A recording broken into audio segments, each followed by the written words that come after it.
नमस्कार विद्यार्थी मित्रांनो, मराठीच्या तासिकेमध्ये आपणा सर्वांचे हार्दिक स्वागत। आज आपण मराठी व्याकरण या घटकाचा अभ्यास करणार आहोत। मराठीमध्ये व्याकरणाला अतिशय महत्त्व आहे। व्याकरणाच्या ज्या मूलभूत संकल्पना आहेत त्या जर स्पष्ट झाल्या तरच आपल्याला व्याकरण चांगल्या प्रकारे सोडवता येतं आणि व्याकरणामध्ये आपल्याला पैकीच्या पैकी गुण मिळू शकतात। कृतीपत्रिकेमध्ये एकूण जे विभाग आहेत 5 विभाग, त्यापैकी 4था विभाग हा मराठी व्याकरणाचा आहे। त्या व्याकरणामध्ये एकूण 16 गुण हे कृतीपत्रिकेमध्ये व्याकरणासाठी आहेत। त्यापैकी व्याकरण घटकावर आधारित 8 गुण आणि भाषिक घटकावर आधारित 8 गुण असे एकूण 16 गुण या कृतीपत्रिकेमध्ये व्याकरणासाठी आहेत। त्यामध्ये व्याकरणावर आधारित जो प्रश्न आहे त्यामध्ये समास हा जो भाग आहे तो आज आपण पाहणार आहोत। समास म्हणजे एकत्र करणे। बऱ्याच वेळेस आपण 2 शब्द एकत्र करतो आणि तो व्यवहारामध्ये वापरतो। खूप वेळेस व्यवहारामध्ये आपण काटकसर करतो, कधी पैशाची, कधी खर्चाची किंवा इतर ठिकाणी। त्याच पद्धतीने समासामध्ये काही शब्द गाळून हे 2 शब्द एकत्र करून शब्दांची काटकसर केली जाते आणि त्या काटकसरीमधून आपण बोलता बोलता सहज ओघाने त्या शब्द उच्चारले जातात। तर बऱ्याच वेळेस आपण उच्चारतो की पुरणपोळी। पुरणपोळी हा 2 शब्द आहेत, परंतु पुरण घालून तयार केलेली पोळी हे आपण पूर्ण शब्द न उच्चारता त्यामधले पुरण घालून तयार केलेली पोळी मध्ये घालून तयार केलेली पोळी हे जे आहे तर हे आपण उच्चारत नाही, फक्त त्याचे पुरण आणि पोळी हे 2 शब्द एकत्र करून त्या ठिकाणी पुरणपोळी हा शब्द आपण उच्चारतो। तर याच पद्धतीने बऱ्याच वेळेस आपण पोळीस पाठ किंवा पोळपाट, पोळीसाठी पाठ हा बोलण्याच्या ओघामध्ये न बोलता पोळपाट हा शब्द वापरतो। तर विद्यार्थी मित्रांनो, या ठिकाणी केलं काय आपण तर पोळी आणि पाठ, तर पोळीसाठी पाठ हा जो पूर्ण शब्द आहे तो शब्द त्यातले साठी हा शब्द वगळला आणि पोळपाट हा एक शब्द तयार झाला। मग यालाच आपण समास असं म्हणतो की 2 शब्द जे आहेत तर 2 शब्द किंवा 2 पेक्षा अधिक शब्दामधील परस्पर संबंध दाखवणारा शब्द यांचा लोप होऊन एक जोड शब्द तयार होतो। शब्दांच्या अशा एकत्रीकरणाला समास असे म्हणतात। उदाहरणार्थ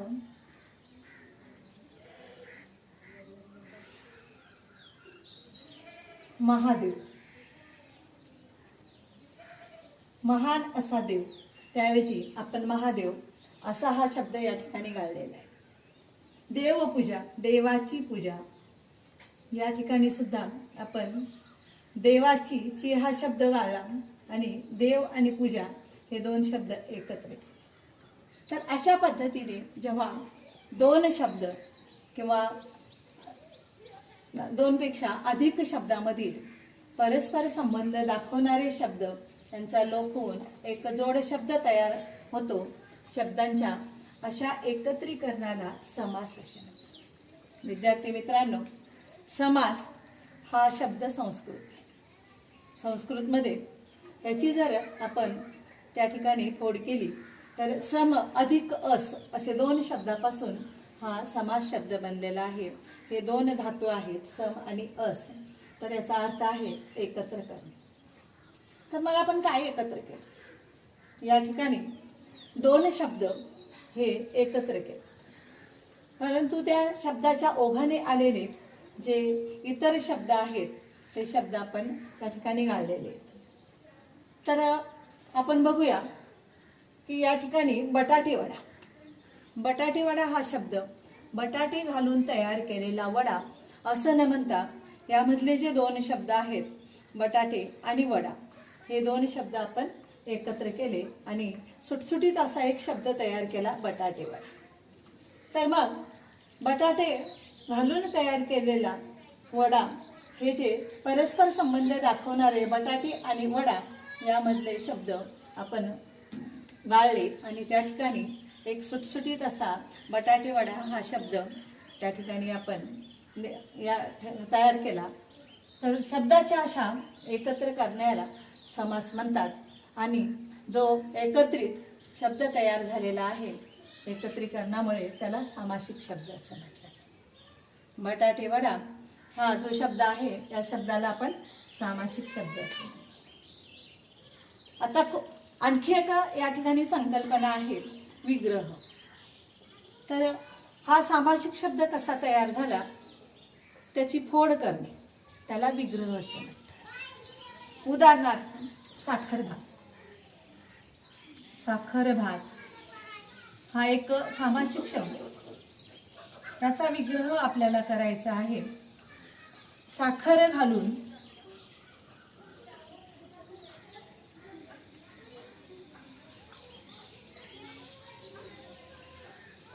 तयार केलेला भात.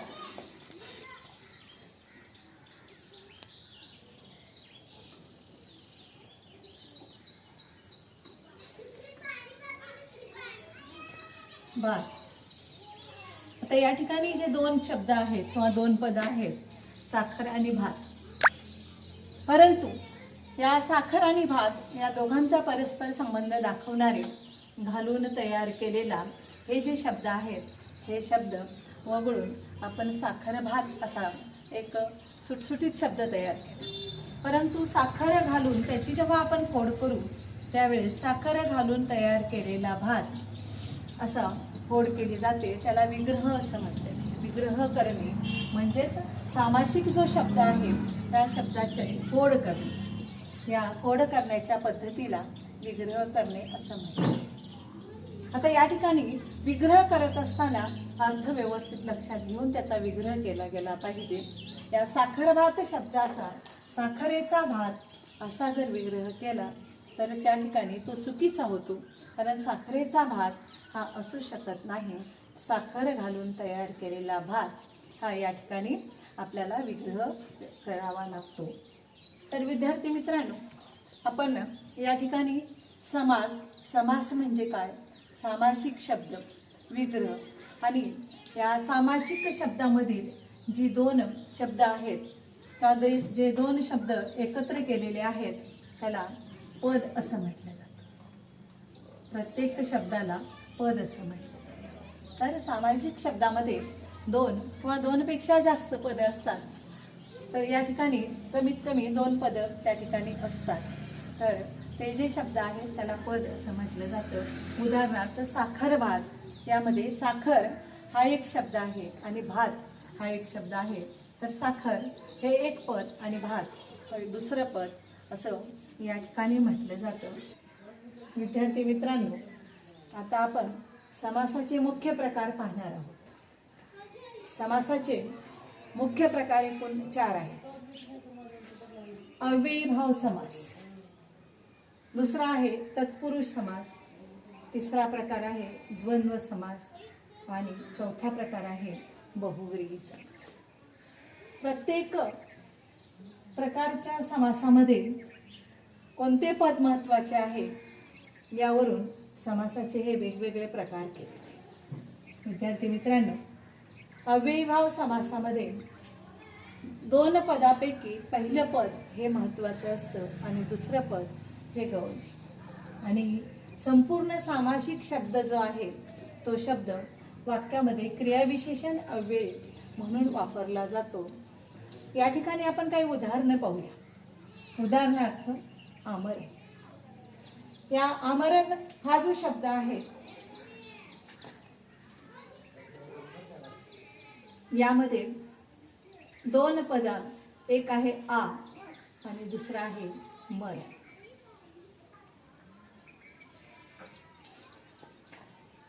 याचा अर्थ मरेपर्यंत. आ अधिक मरण बरोबर आमरण. त्यानंतर आ अधिक मरण आमरण हा जो शब्द आहे यामध्ये पहिलं पद महत्त्वाचं आहे, मरेपर्यंत. दुसरं एक उदाहरण घेऊया आपण, अजन्म. अजन्म यामध्ये पहिलं पद हे आच आहे, परंतु आचा अर्थ जन्मापासून, पासून किंवा पर्यंत असा या ठिकाणी अर्थ होतो. आणि मग पहिलं पद या ठिकाणी महत्त्वाचं आहे. त्यानंतर आ हा जो शब्द आहे, तर या शब्दामध्ये हे अव्यय आणि हे स्वतंत्रपणे वापरलं जात नाही. तर या ठिकाणी शब्दाला लागून हे पहिलं जे पद आहे आ हे आलेलं आहे. अमर, अजन्म, मरेपर्यंत, जन्मापासून, यथाशक्ती. या ठिकाणी दोन शब्द आहेत, एक यथा आणि दुसरं शक्ती. शक्तीप्रमाणे. तर या ठिकाणी प्रथम पद हे महत्त्वाचं आहे. त्यानंतर आहे दररोज, प्रत्येक दिवशी. दर अधिक रोज, त्याचा विग्रह आहे प्रत्येक दिवशी. प्रतिक्षण, प्रति आणि क्षण यामध्ये प्रति हा शब्द महत्त्वाचा आहे. जागोजागी, या ठिकाणी जागोजागी या पुनरुक्त किंवा पुनरावृत्ती होऊन हा शब्द आलेला आहे. प्रत्येक जागी असा याचा विग्रह होतो. तर विद्यार्थी मित्रांनो, या ठिकाणी आमरण, यथाशक्ती, दररोज, प्रतिक्षण, प्रतिदिवस, जागोजागी, गल्लोगल्ली असे अनेक शब्द आहेत की जे अव्ययभाव समासाची उदाहरणं आहेत. तर आपण पाहणार आहोत ते अव्ययभाव समासामध्ये पहिलं पद हे महत्त्वाचं आहे. आणि जो सामासिक शब्द बनणार आहे, तर दररोज, मी दररोज शाळेत जातो. तर या ठिकाणी दररोज हा शब्द वाक्यामध्ये क्रियाविशेषण अव्यय म्हणून त्या ठिकाणी त्याचा उपयोग होतो. यथाशक्ती, महेशने यथाशक्ती दान केले.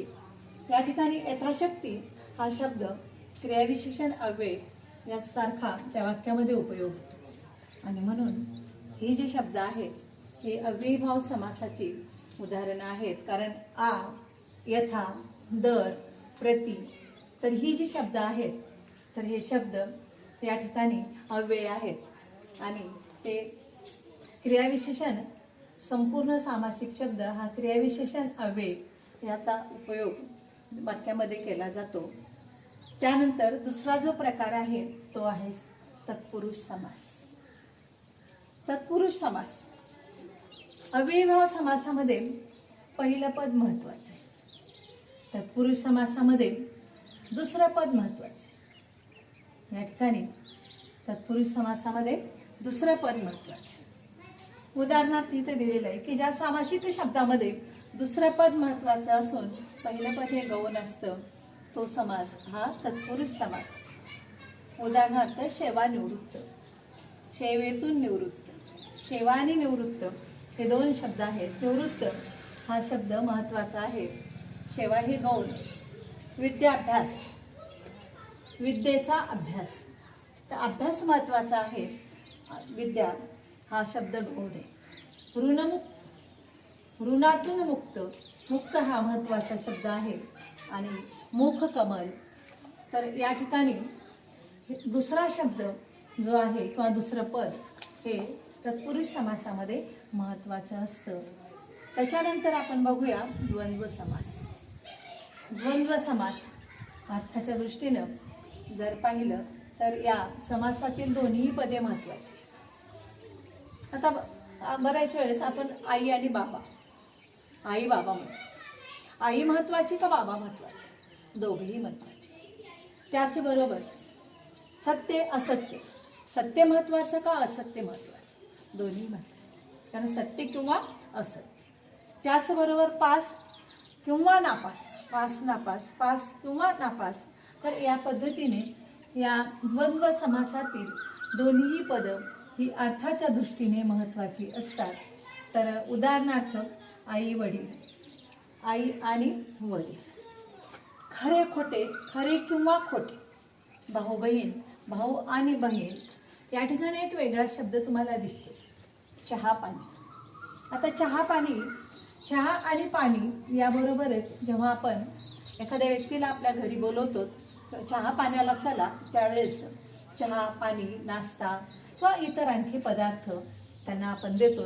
आणि म्हणून वगैरे वगैरे, चहा पाणी नाश्ता वगैरे वगैरे असा याचा अर्थ होतो. आणि ही सर्व द्वंद्व समासाची उदाहरणे. त्यानंतर चौथा जो प्रकार आहे तो आहे बहुव्रीही समास. विद्यार्थी मित्रांनो, खूप वेळेस बहुव्रीही हा शब्द लिहित असताना आपल्या चुका होतात. बहु हो चौकार हा पहिला आहे, व्रीही तर हे दुसरं आहे, आणि ही जे आहे ते दीर्घ आहे. म्हणून बहुव्रीही समास लिहिताना आपण या चुका होऊ देऊ नका. तर या समासामध्ये दोन्ही पदे महत्त्वाची असतात. द्वंद्व समासात दोन्ही पदे महत्त्वाची, परंतु बहुव्रीही समासामध्ये दोन्ही पदे महत्त्वाची नसून ज्यावेळेस जो दोन शब्दापासून सामासिक शब्द तयार होतो त्यावेळेस त्याचा जर विग्रह केला तर तिसऱ्याच पदाचा बोध होतो. संपूर्ण सामासिक शब्द हा तिसऱ्याच पदाचा बोध या ठिकाणी होतो, किंवा तिसरंच पद या ठिकाणी असतं. तिसऱ्याचा बोध होत असल्यामुळे या सामासिक शब्दातील दोन्ही शब्द महत्त्वाचे नाहीत किंवा दोन्ही पद महत्त्वाचे नाहीत. तर उदाहरणार्थ आपण बघूया गजानन.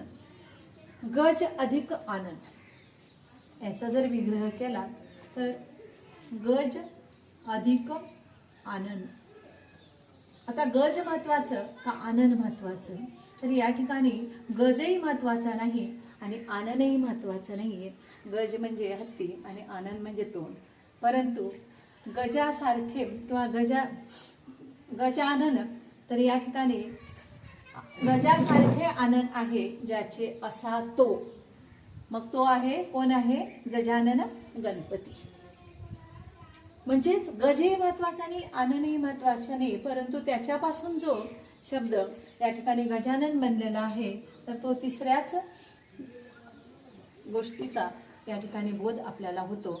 त्याच्यानंतर दशमुख. दश अधिक मुख. मुखही महत्त्वाचं नाही या ठिकाणी आणि दशही महत्त्वाचा नाही. तर 10 तोंडे असले या ठिकाणी दश अधिक मुख बरोबर दश आहेत मुखे ज्याला असा तो. म्हणजेच या ठिकाणी रावण असा त्याचा अर्थ होतो. 10 तोंड असलेला किंवा 10 मुखे असलेला. त्याच्यानंतर पितांबर. विद्यार्थी मित्रांनो, या ठिकाणी थोडासा आपला गोंधळ होतो की काही शब्द समासामध्ये असे आहेत की तुम्ही त्या सामासिक शब्दाचा विग्रह कसा करता त्याच्यावर त्याचा प्रकार अवलंबून असतो. या ठिकाणी पितांबर, पिवळे आहे अंबर ज्याचे असा तो, असं जर आपण विग्रह केला तर त्या ठिकाणी विष्णू असा त्याचा अर्थ होतो. त्यानंतर पितांबर पिवळे अंबर असा जर त्याचा आपण विग्रह केला तर तो तत्पुरुष समास होतो. पिवळ्या अंबर तर किंवा पिवळ्या असलेला अंबर. त्यानंतर चौकोन असा एक शब्द आहे. 4 कोण असलेला असा जर त्याचा विग्रह केला तर तो तत्पुरुष किंवा 4 कोण असलेला किंवा 4 कोणांचा समूह असं जर केलं तर तो तत्पुरुष समास होतो. परंतु 4 कोण ज्याला आहेत असा तो असा जर त्याचा विग्रह केला तर त्यावेळेस मात्र या शब्द हा बहुव्रीही समास होतो. म्हणून काही शब्दांचा विग्रह आपण कसा करतो त्यावर हा समासाचा प्रकार अवलंबून आहे. यामध्ये पितांबर व चौकोन या दोघांची उदाहरण आपल्याला घेता येतील. 4 कोण असलेला किंवा 4 कोणांचा समूह असं जर घेतलं तर या ठिकाणी तत्पुरुष समास होतो. आणि 4 कोण जे आहेत तर 4 कोण ज्याला आहेत असा तो असा जर म्हटलं तर या ठिकाणी बहुव्रीही समास होतो. त्यानंतर एक उदाहरण आहे भालचंद्र. भालचंद्र, चंद्र आहे भालावर ज्याच्या असा तो किंवा भालावर चंद्र आहे ज्याच्या असा तो असा जर विग्रह केला तर कोण आहे तो भालचंद्र? शंकर. तर म्हणून अशा पद्धतीने आपण ज्या समासाचा विग्रह हा जसा कराल त्या पद्धतीने पहिलं पद महत्त्वाचं, दुसरं पद महत्त्वाचं, दोन्ही पदे महत्त्वाची आणि दोन्ही पदे महत्त्वाची नसताना तिसरं पद महत्त्वाचं, यानुसार समासाचे मुख्य 4 प्रकार आहेत. तर विद्यार्थी मित्रांनो, मला समास आणि संधी या दोघांमध्ये काय फरक आहे हे तुम्हाला स्पष्ट करून सांगायचं. कारण प्रत्येक वेळेस मुलांच्या बऱ्याच चुका या समास आणि संधी ओळखण्यामध्ये असतात. तर आपण एक उदाहरण घेऊया. चंद्रोदय. चंद्रोदय यामध्ये चंद्र अधिक उदय हे 2 शब्द या ठिकाणी आहेत. चंद्र याचा अ आणि हा दुसऱ्या शब्दाचा उ. पहिल्या शब्दाचं शेवटचं वर्ण अ आणि दुसऱ्या शब्दाचा पहिलं वर्ण हे उ, दोघं मिळून ओ, असं 2 वर्ण एकमेकामध्ये मिसळले आणि त्यामध्ये ओ हा शब्द तयार झाला. चंद्र या शब्दाचं शेवटचं वर्ण अ आणि उदय या शब्दाचा पहिलं वर्ण हे उ, या दोघांचं या ठिकाणी एकत्रीकरण झालं आणि ओ हा शब्द तयार झाला. म्हणून चंद्र उदयच्या ऐवजी चंद्रोदय असा शब्द तयार झाला. याला आपण संधी असं म्हणतो. म्हणजे एकमेकांच्या शेजारी पहिलं पद त्याचं शेवटचं वर्ण आणि दुसऱ्या पदाचं पहिलं वर्ण या दोघं एकमेकामध्ये मिसळून त्या ठिकाणी जर ते एकत्र झाले तर त्याला आपण संधी म्हणतो. परंतु जर समास या दोघांमध्ये आपण 2 शब्द जे आहेत त्यात पहिलं पद आणि दुसरं पद त्यामध्ये जर संबंध असणारे काही शब्द आपण गाळलेले आहेत, या ठिकाणी वर्ण एकत्र केलेले नाहीत, तर ते शब्द गाळून आपण 2 शब्द हे एकत्र केलं त्याला समास असं म्हटलं जातं. तर एवढं मात्र तुम्ही लक्षात ठेवा, समास आणि संधी या दोघांमध्ये काय फरक आहे ते. तर आज आपण इथंच थांबूया. धन्यवाद.